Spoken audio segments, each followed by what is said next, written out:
the role of Pakistan in setting the stage for the Afghan peace process. In the United States, the White House says it does not expect the US government shutdown by the end of this month.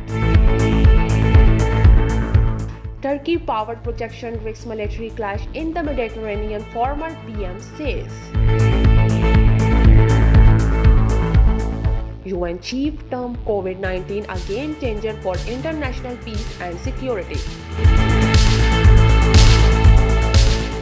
Beirut explosion, Lebanon army finds 4.35 tons more explosive chemicals.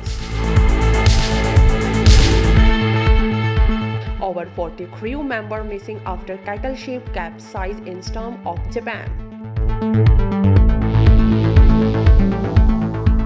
UN laments blatant violations of Libya arms embargo.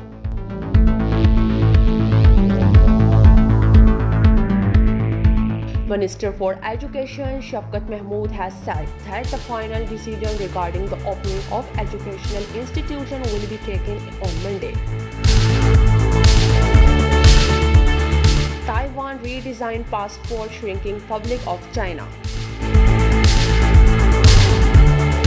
Indonesia sees over 3,000 new coronavirus cases for the third successive day.